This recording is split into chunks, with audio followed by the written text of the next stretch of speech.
நேயர்கள் அனைவருக்கும் வணக்கம். வெண்முரசு மாமலர் அத்தியாயம் 50. சச்சியை இந்திராணி என அமராவதியில் அமர்த்தும் பொருட்டு புலோமன் அசுரர்களின் பெரும் படையை திரட்டினான். தைத்தியர்களும் தானவர்களும் அடங்கிய படை விரிவு கடலுடன் கடலிணைந்து கடல் என்றாவது போல திரண்டபடியே இருந்தது. அதன் வலப்பகுதியை காலகேயர்களும் இடப்பகுதியை புலோமர்களும் வழி நடத்தினர். தலைமுறை தலைமுறையாக வெற்றி என்பதற்கு அப்பால் ஏதுமறியாத வீரர்கள் அவர்கள். வெற்றி மேலும் தன்னம்பிக்கையை அளிக்கிறது. தன்னம்பிக்கை ஐயமில்லாது செயல்பட செய்கிறது. ஐயமின்மை முடிவெடுப்பதில் விரைவை அளிக்கிறது. விரைந்து முடிவெடுப்பவர்கள் வெல்கிறார்கள். புலோமர்களுக்கும் காலக்கேயர்களுக்கும் பிறர் அறியாத குறிச்செயல்களும் மறைச்சொற்களும் இருந்தன. அவற்றினூடாக அவர்கள் தங்களுக்குள் உளமாடிக்கொண்டனர். அவ்வுளவலையால் அசுரர்களின் பெரும் படையை தங்கள் கட்டுக்குள் வைத்திருந்தனர். அசுரப்படை திரண்டு மண்ணிலுள்ள அத்தனை அரசர்களையும் வென்றது. அவர்களின் கருவூலங்களால் வேள்விகளை ஏற்று விண்ணுக்குரிய பாதைகளை வகுத்தது. அசுரர்கள் வலுப்பெருந்தோறும் அமராவதியில் அவர்களின் ஒலிகள் கேட்கலாயின. போர் முரசுகளின் ஓசை தொலைவில் இடி முழக்கமென எழுந்து தேவர்களின் நிலையை கலைத்தது. அமுதுண்டு காதலாடி கழித்திருந்தவர்களின் உள்ளத்தின் அடியில் எப்போதும் அவ்வோசை இருந்து கொண்டே இருந்தது. பின்னர் பேச்சு குரல்கள் அமராவதியில் ஒலிக்கலாயின. தேவர்களின் குரல் இசையால் ஆனது. அதில் வன்தாளமென ஊடுருவி அடுக்கழித்தது அசுரர்களின் குரல். தேவதேவன் காத்திருந்தான். புலோமனின் மகள் சச்சி 16 ஆண்டு அகவை முதிர்ந்து முலை முகிழ்த்து இடை பருத்து விழிகளில் நாணமும் குரலில் இசையும் நடையில் நடனமும் சிரிப்பில் தன்னுணர்வும் கொண்டு கண்ணி என்றான போது அவன் ஹரண்யபுரிக்கு சென்றான். வளையல் விற்கும் வணிகனாக அணிவணிகர் குழுவுடன் இணைந்து கொண்டான். அணிவணிகராக அகத்தளம் புக இளவயதினருக்கு ஒப்புதல் இல்லை என்பதனால் அவன் தன்னை முகச் சுருக்கங்களும் விழிமங்களும் தளர்குரலும் கொண்ட முதியவனாக அமைத்து கொண்டான். பாண்டிய நாட்டு முத்துக்கள் பதித்த சங்கு வளையலும் சேர நாட்டு தந்த வளையலும் சோழ நாட்டு பவளம் பதித்த சந்தன வளையலும் திருவிட நாட்டு செவ்வரக்கு வளையலும் தண்டகாரண்யத்தின் வெண்பளிங்கு செதுக்கு வளையலும் அடுக்கப்பட்ட பேழையுடன் ஹரண்யபுரியின் அரண்மனைக்குள் நுழைந்து மகளிர் மன்றுக்கு சென்றான். அணிவணிகர் வந்துள்ளனர் என்றறிந்ததுமே அசுரகுடி மகளிர் சிரித்தபடி வந்து சூழ்ந்து கொண்டனர். கலிங்கப்பட்டும் பீதர்பட்டும் கொண்டு வந்தவர்கள் பனியென அலையென நுரையென தளிரென வண்ணம் காட்டினர். மென்பாசி குழைவுகள், வெண்காளான் மென்மைகள், இளந்தூரல் ஒளிகள், மலர்களையும் கொடிகளையும் தளிர்களையும் நடித்து பொன் அணி என்றாகியிருந்தது. விழிகளையும் மணல்களையும் நடித்தன அருமணிகள். அழகுடையோர் என்பதனாலேயே அழகுக்கு அடிமையாகின்றனர் மகளிர். தங்கள் உடல் சூடிய இளமையையும் கண்ணிமையையும் கனிவையும் கரவையும் குழைவையும் நிகழ்வையும் பொருளென பரப்பியவை போலும் அணிகள் என மயங்குகிறது அவர்களின் உள்ளம். அணிவணிகர்களில் வளையல் விற்பவர்களை பெண்கள் மேலும் விரும்புகின்றனர். காதணிகளும் மூக்கணிகளும் பெண்களின் நிகர்வெழிகள். மார்பில் அணிபவையும் இடை அணிபவையும் உடல் கொண்ட எழில்கள். கைவளைகளே அணி என்றான சிரிப்புகள். ஒலி கொண்ட ஒளிகள். வளையணிவிப்பவன் அவர்களை கைப்பற்றி அணிகளின் உலகுக்குள் அழைத்து செல்கிறான். உடல் குவித்து சிறு அணி தோரண வாயிலின் ஊடாக அப்பால் நுழைகிறது கை. அள்ளி கொள்கிறது. நிறைவுடன் விரிகிறது. அசைத்து ஒலி எழுப்பி நகைக்கிறது. வளையலிடுபவன் போல பெண்ணின் நகை முகம் நோக்கி விழிகளுக்குள் விழி செலுத்தி சொல்லாட வாய்ப்புள்ளவன் எவன்? அவள் அழகையும் இளமையையும் புகழ தருணம் அமைந்தவன். அவள் வண்ணத்தையும் மென்மையையும் வாழ்த்தினாலும் பிழை செய்தவனாக உணரப்படாதவன். வளையலுக்கு நீளும் கையின் அச்சமும் ஆவலும், அதன் மென் வியர்வை, அலகு சேர்த்த 5 கிளிகள், 5 நீள் மலர்கள், கைமணிகளில் முட்டி தயங்குகிறது வளை. முன் செல்லலே ஆகாதென்று நின்றிருக்கிறது. ஏதோ ஒரு கணத்தில் மத்தகம் தாழ்த்தும் யானைகள் என கைமணிகள் அமிழ்கின்றன. வளையலை தன்மேல் ஏறி கடந்து செல்ல ஒப்புகின்றன. சென்ற வளையல் அங்கே என்றும் இருப்பது போல் உணர்கிறது. சச்சியின் கைவிரல் மணிமுட்டுகள் மிக பெரியவை. அவற்றை கடந்து செல்லும் பெரிய வளையல்கள் அவள் மெலிந்த மணிக்கட்டில் வளையங்களென தொங்கின. எனவே எடுத்து பொருத்தும் பொன் வளைகளை மட்டுமே அவள் எப்போதும் அணிந்தாள். சங்கு வளையல்களையும் தந்த வளையல்களையும் சந்தன வளையல்களையும் பளிங்கு வளையல்களையும் அவள் விரும்பினாள். அணிந்தால் அவை அழகிழப்பது கண்டு வெறுத்தாள். தன் தோழியர் எவரும் சங்கும் பளிங்கும் தந்தமும் சந்தனமும் அணியலாகாதென்று தடுத்தாள். தன் முன் பொருத்தமான சங்குவளை அணிந்து வரும் சேடி மேல் சினம் கொண்டு பிரிதொன்று சொல்லி ஒருத்தாள். அனலும் பொறாமையும் அணையா பெருஞ்சினமும் கொண்ட அவளை அருளும் மருளும் ஒன்றென முயங்கிய காட்டு தெய்வம் ஒன்றை வழிபடுவது போல அணுகினர். மகளிர் மன்றுக்குள் வார்ப்பு வளையல்களன்றி செதுக்கு வளையல்கள் கொண்டு வரக்கூடாதென்று மொழியா ஆணை இருந்தது. ஆகவே இந்திரன் தன் பேழையை எடுத்து வைத்து மூடியை திறந்து முத்துச்சங்கு அருமணி பளிங்கு செதுக்கு தந்த வளையல்கள் அடங்கிய தட்டுக்களை எடுத்து பரப்பிய போது மகளிர் முகங்கள் அச்சத்தால் சிலைத்தன. எவரும் அணுகி வந்து அவற்றை நோக்கவில்லை. மென்முறுக்கு பலகையாலான தட்டுக்களில் பட்டுக்குழாய்களில் அமைந்த வளையல்களை நிறுத்திவிட்டு இந்திரன் புன்னகையுடன், வருக அழகியரே, உங்கள் புன்னகையை வளையலொளி வெல்லுமா என்று பார்ப்போம். உங்கள் சிரிப்புக்கு தோழியாகட்டும் வளையலோசை என்று பகட்டு மொழி சொன்ன போதும் எவரும் அணுகவில்லை. ஆனால் வெளி விலைக்கு அப்பால் செல்லவும் எவராலும் இயலவில்லை. அவர்கள் அத்தகைய அணி வளைகளை அதற்கு முன் கண்டதே இல்லை. அணுகும் போதே இந்திரனின் வளையல்களை நோக்கிவிட்டிருந்த சச்சி, அணிச்சதுக்கு வளையல்களா என்றபடி அருகே வந்து இடையில் கை வைத்து நின்றாள். ஆம் இளவரசி, அரியணை அமர்ந்து முடிசூடும் அரசியர் அணிய வேண்டியவை. நீரலைகள் போல அருமணிகள் ஒளி விடுபவை, பாருங்கள் என்றான். சச்சி முகத்தில் வஞ்சக்கணல் வந்து சென்றதை கண்ட தோழியர் அஞ்சி அறியாது மேலும் பின்னடைந்தனர். ஒருத்தி, இளவரசி அறியாமல் சென்றுவிடு என்று இந்திரனுக்கு விழி காட்டி உச்சரிப்பு கூட்டி சொன்னாள். அவன் அவர்களின் அச்சத்தை புரிந்து கொள்ளாமல், அமர்க இளவரசி, தங்கள் கைகளுக்கென்றே அமைந்த அணிவளைகளின் தவத்தை முழுமை செய்யுங்கள் என்றான். என் கைக்கு பொருந்துவன எவை என்றபடி அவள் அமர்ந்தாள். அவள் புன்னகைக்குள் இருந்த சீற்றத்தை அறிந்த தோழியர் ஒருவரை ஒருவர் விழிமுனையால் நோக்கியபடி மெல்ல அமர்ந்தனர். அவர்களின் முகங்கள் வெளுத்து மேலுதட்டில் வியர்வை பனித்திருந்தது. கைவிரல்களை பின்னிக் கொள்கையில் வளையல்கள் ஒலித்தன. இவை தங்கள் கைகளுக்கு பொருந்துபவை இளவரசி என இந்திரன் வளையல்களை எடுத்து முன்வைத்தான். இவை மதவேழத்தின் மறுப்பில் எழுந்த பிறை நிலவுகளை கீறிச் செய்தவை. அணிச்செதுக்குகளை நோக்குக. 8 திருமகள்களும் குடிக்கொள்கிறார்கள். 7 வகை மலர்கள் கொடி பின்னி பூத்துள்ளன என்று சொல்முறியாது பேசிக்கொண்டே அவன் வளையல்களை எடுத்தான். இவை வெண் பளிங்கு கல்வளைகள், அறக்கிட்ட குழிகளில் அமைந்துள்ள அருமணிகள், இளங்காலை ஒளியில் விண்மீன்கள் என மின்னுகின்றன அவை.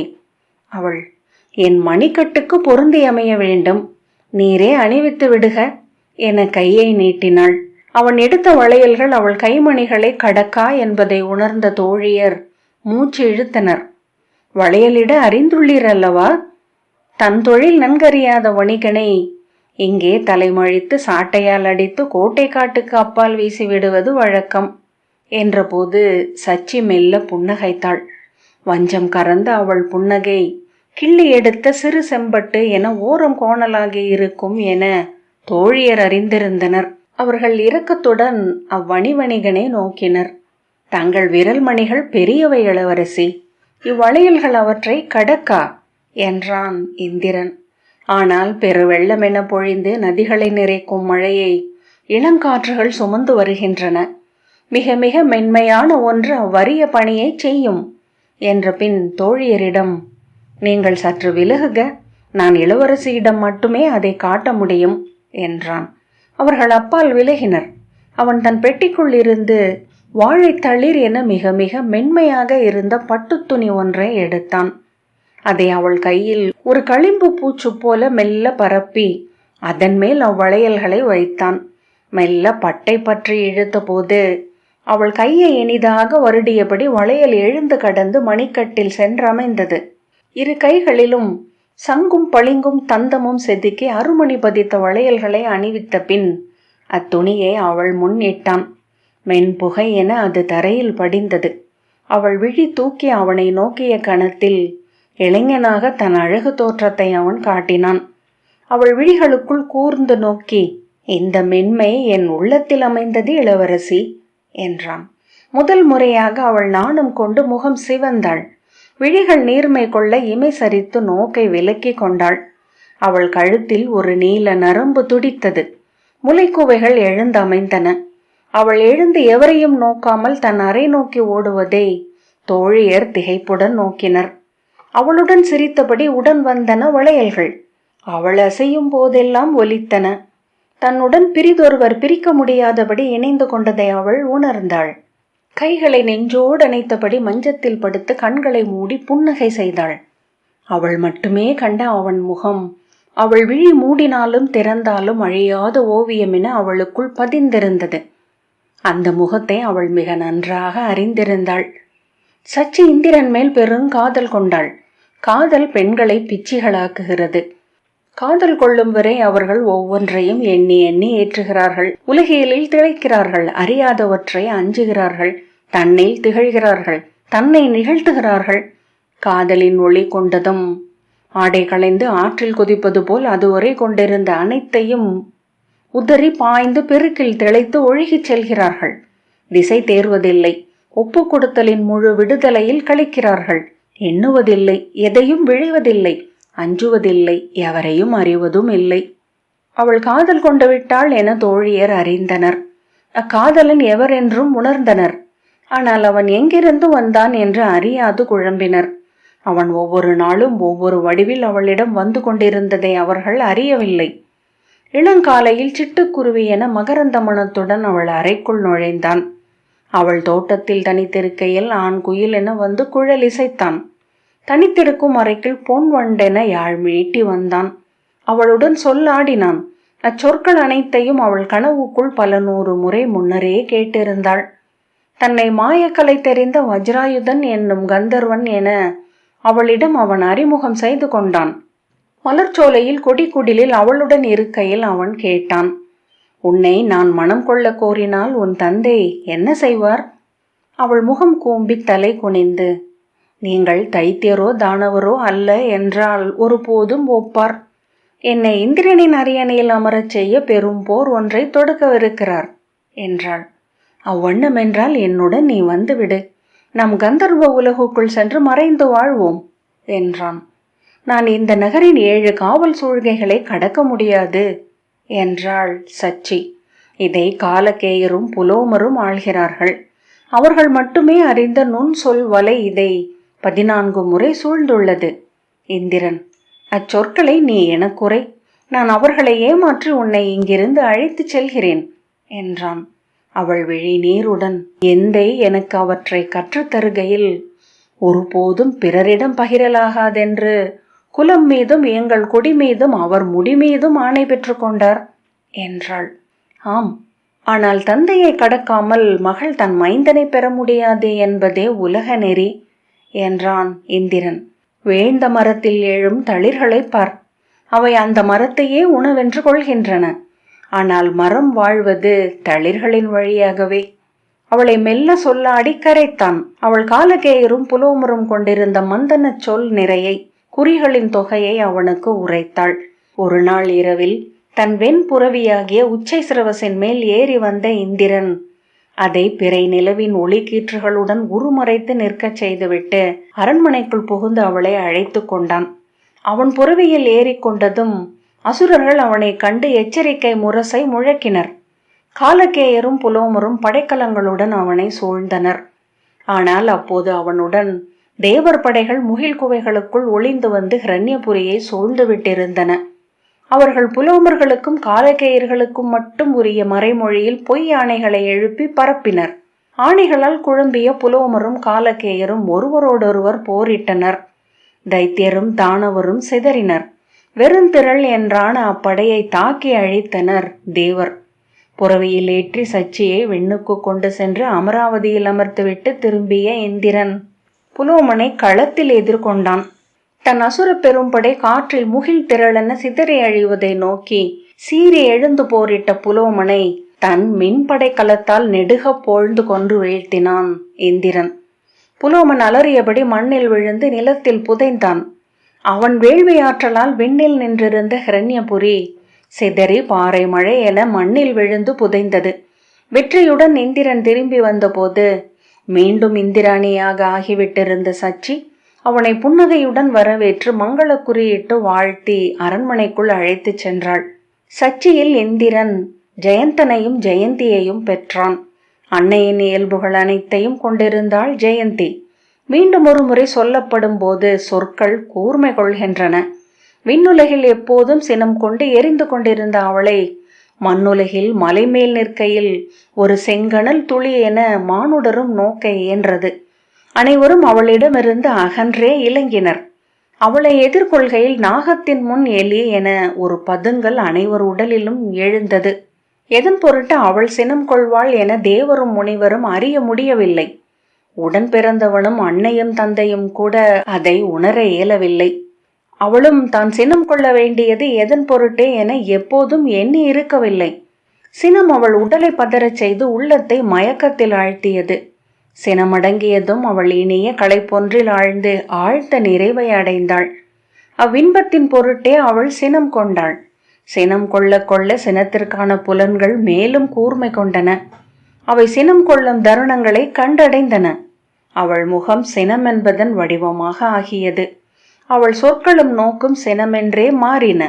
புறங்களை எரிக்கும் மணலை தன் சொல்லில் அடையும் பொருட்டு சுக்ரர் கைலைமலை அடிவாரத்தில் சிவனை நோக்கி தவம் இருக்கும் செய்தியை அவர் தவம் முதிரும் கணத்திலேயே தேவர் அறிந்தனர்.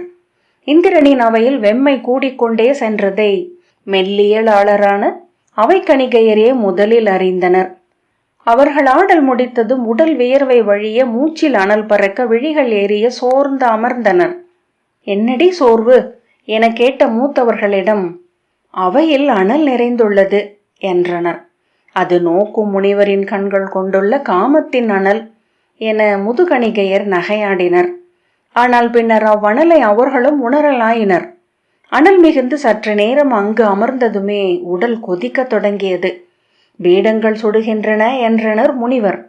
படைக்கலங்கள் உலையிலிட்டவை போல கொதிப்பதாக சொன்னார்கள் காவலர். பின்னர் இந்திரனே தன் அரியணையில் அமர முடியாதவனானான். அவைக்கு எவரும் செல்லாமலானார்கள். உள்ளே அரச மேடையில் இருந்த இந்திரனின் அரியணை எரிவண்ணம் கொண்டு கொதித்தது. அதன் சாய்வும் கைப்பிடியும் உருகி வடிவிழந்தன. ஏன் இது நிகழ்கிறது? வரும் இடர் என்ன என்று இந்திரன் தன் அவை நிமித்திகரை அழைத்து கேட்டான். அவர்கள் நிகழ்குறிகள் அனைத்தும் தேர்ந்து எவரோ ஒரு முனிவர் தவம் செய்கிறார், அத்தவம் தேவர்களுக்கு எதிரானது, என்றோ ஒரு நாள் இந்நகரை அழிக்கும் வாய்ப்புள்ளது என்றனர். எவர் என்று சொல்க என அச்சத்துடன் இந்திரன் கேட்டான். அவர்கள் அதை எங்கள் முதலாசிரியரே சொல்லக்கூடும் என்றனர்.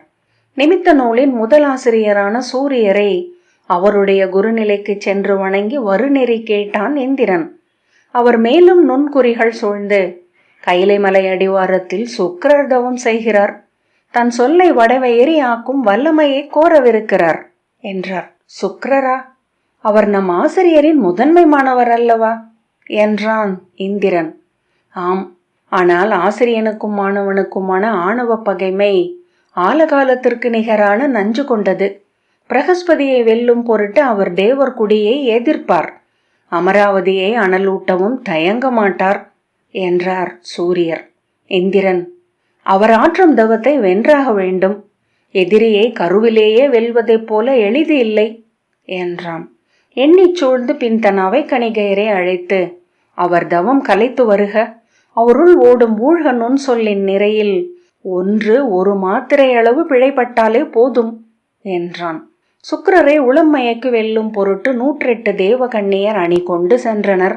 சுக்கிரர் தன் பெருஞ்சினத்தை எரிவடிவ பூதங்களாக்கி 10 திசைகளிலும் காவல் நெறித்துவிட்டு தவமையற்ற தொடங்கி இருந்தார். தழலென நாப்பறக்க இடியோசை போல உருமியபடி எழுந்து வந்த எரிபூதங்கள் அவர்களை உருகி அழியச் செய்தன. உளம் சோர்ந்த இந்திரன் செய்வதென்ன என்றறியாமல் தன் அரண்மனைக்குள் மஞ்சத்தில் உடல் சுருட்டி படுத்து விட்டான். அவனை தேற்றிய அமைச்சர்கள், தென்குமரி முனையில் தவம் இயற்றுகிறார் நாரதர், அவரிடம் சென்று வழி உசாவுவோம். மலர் சூழ் கொள்கையிலேயே கனி கொய்ய அம்பைபவர் அவர் என்றனர். இந்திரன் முக்கடல் முனைக்கு வந்து அங்கே பாறை மேல் அமைந்த தவக்குடில் ஒன்றில் அமர்ந்து அலை இசை கேட்டிருந்த நாரதரை அணுகி வணங்கினான். இசை முனிவரே, நான் சுக்கிரரின் அனல் வளையத்தை கடக்கும் வழி என்ன? அவர் கொள்ளும் தவத்தை வெல்வது எப்படி என்று வினவினான். அனலை புனல் வெல்லும் என்றார் நாரதர். ஆனால் பேரனல் முன் புனலும் அனலென்றே ஆகும்.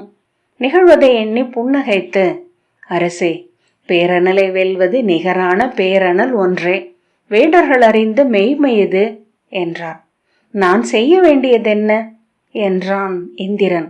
சுக்கிரருக்கு நிகரான சினமும் சுக்கிரரை வெல்லும் வஞ்சமும் கொண்ட ஒருவரை அனுப்புக என்றார் நாரதர். அக்கணமே இந்திரன் செல்ல வேண்டியது யார் என முடிவெடுத்து விட்டான். அவள் அவ்வண்ணம் பிறந்ததே இதற்காகத்தான் போலும் என உடன் வந்த அமைச்சர்களிடம் சொன்னான். கடுங்கசப்பு கனிகளும் உள்ளன காட்டில், அவற்றை உண்ணும் விலங்குகளுக்கு அவை அமுதம் என்றார் அமைச்சர். இந்திராணி தன் மகளை சுக்கிரருக்கு மணமுடித்து அனுப்ப முதலில் ஒப்பவில்லை. அழகில்லாதவர், கேடுள்ளம் கொண்டவர், கீழ்மையில் திளைப்பவர், என் மகளுக்கு அவரா துணைவர் என்று சினந்து எழுந்து கூவினாள். என் மகளுக்கு அவள் தந்தையை வெல்லும் மாவீரன் ஒருவன் வருவான். வரவில்லை என்றால் அவள் அரண்மனையில் வாழட்டும். நான் ஒருபோதும் அவளை அவருக்கு அளிக்க ஒப்ப மாட்டேன் என்று சொல்லி சினத்துடன் அறை நீங்கினாள். அரசியின் ஒப்புதலின்றி இளவரசியை அவருக்கு அளிக்கவியலாது அரசே என்றார் அமைச்சர். உங்கள் மயக்குறு சொற்திரள் எழட்டும். அரசியை எவ்வண்ணமேனும் உளம்பெயரச் செய்யுங்கள். ஆனால் இந்திராணியை தேடிச் சென்ற இந்திரன் முன் அவள் வாயிலை ஓங்கி அறைந்தாள். அவர் முகத்தை நான் நோக்க விழையவில்லை. அவரில் எழும் ஒரு சொல்லும் எனக்கு தேவையில்லை என்று அவள் கூவினாள். சோர்ந்தும் கசந்தும் தன் மஞ்சத்தரைக்கு வந்து இரவெல்லாம் இயல்வதென்ன என்று எண்ணி சலித்து உலவிக் கொண்டிருந்தான் இந்திரன். ஒன்று தொட்டு எடுக்கையில் 100 கைவிட்டு நழுவுவதே அரசாடல் என்றும் 100க்கும் அப்பால் ஒன்று எழுந்து கைப்படவும் கூடும் என்றும் அறிந்திருந்தான் என்பதனால் அதை தேடி தன் உள்ளத்தை மீண்டும் மீண்டும் துழாவிக் கொண்டிருந்தான். ஆனால் அன்றிரவு துயில் நீத்து தன் அறையில் மஞ்சத்தில் படுத்து உருண்டு கொண்டிருந்த இந்திராணி புலரி மயக்கில் உளம் கரைந்த போது அவள் கனவில் புலோமன் எழுந்தான். அவன் வலப்பக்கம் காலகையும் இடப்பக்கம் புலோமையும் நின்றனர். அவர்களுக்கு பின்னால் பேருரு கொண்ட மகா நாகமாக திதி 7 தலைப்படம் விரித்து அனல் விழிகளுடன் நோக்கி நின்றாள். மகளே, நம் குலத்துக்காக என்றான் புலோமன். தந்தையே என அவள் விம்மினாள். அவள் நம் குலத்தாள் என்று அவன் மீண்டும் சொன்னான். விழித்து கொண்ட இந்திராணி அக்கனவை சற்றும் நினைவுறவில்லை. ஆனால் அவள் உள்ளம் மாறிவிட்டிருந்தது. புன்னகைக்கும் முகத்துடன் காலையில் வந்து இந்திரனின் அறை கதவை தட்டினாள். எரிச்சலுடன் வந்து திறந்த அவனிடம், நம் மகள் செல்லட்டும் என்று சொன்னாள். அன்னையும் தந்தையும் ஆற்றுப்படுத்த ஜெயந்தி 2 கந்தர்வ பெண்களால் வழிநடத்தப்பட்டு சுக்கிரரை சந்திக்கும் பொருட்டு சென்றாள். சீறி எதிர்வந்த எரிபூதங்களை நோக்கி அவள் சினம் கொண்டு சீறிய போது அவை அனலவிந்து தணிந்து பின்வாங்கின. அவள் விழி மூடி அமர்ந்திருக்க சுக்கிரரின் அருகே சென்று நின்றாள். அவருடைய இடத்தொடையில் தன் கைகளால் தொட அவர் தவத்துக்குள் பேரழகுடன் எழுந்தாள். அவளுடன் அங்கு 1000 முறை பிறந்து காமம் கொண்டாடி மைந்தரை ஈன்று முதிர்ந்து மறைந்து பிறந்து பின் விழித்த சுக்கிரர் எதிரில் நின்ற பெண்ணை நோக்கி சினத்துடன் தீ சொல்லிட நாவெடுத்தார். அவள் சினத்துடன், ஏன் சினம்? நான் உங்கள் துணைவி என்றாள். சினம் அடங்கி ஆம் என்றார் அவர். சுக்கிரரின் துணைவியாக ஜெயந்தி அவருடன் காட்டில் வாழ்ந்தாள். சினம் கொண்டு வஞ்சம் பயின்று தேர்ந்த அவள் உள்ளம் அவர் சினத்தையும் வஞ்சத்தையும் சித்திரப்பட்டு சீலையை இழை பிரித்து நூலாக்கி அடுக்குவது போல முற்றறிந்தது. சினமும் வஞ்சமும் காதல் கொண்ட பெண்ணில் வெளிப்படுகையில் அவை அழகென்றும் மென்மை என்றும் பொருள் கொள்வதை சுக்கிரர் உணர்ந்தார். தன்னை அன்றி பிரிதொன்றை விரும்பியிராத அவர் தன்னை அவளில் கண்டு பெருங்காதல் கொண்டார். பிரிதொன்றில்லாமல் அவளென எழுந்த தன் ஆணவத்தில் மூழ்கி திளைத்தார். பெண்ணென்று உருக்கொண்டு தன்னுடன் தான் காமம் கொள்ளுதலே பெருங்காதல் என்று அறிக. தேவமகள் ஜெயந்தி என்ற பெண் குழந்தை இரும்பில் தீட்டிய இரும்பில் எழும் அனல் என்றிருந்தது. அதற்கு தேவயானி என்று பெயரிட்டனர் என்றான் பிரியம்பதன். இந்திராணி பெருமூச்சுடன் மெல்ல அசைந்து அமர்ந்தாள். எரி பிறப்பதை மெல்லிய சருகுகள் முதலில் அறிகின்றன, பின்னரே அறிகிறது பெருங்காடு என்று சுவாக் சொன்னான். மாமலர் 50வது அத்தியாயம் இத்துடன் நிறைவு பெற்றது. நன்றி.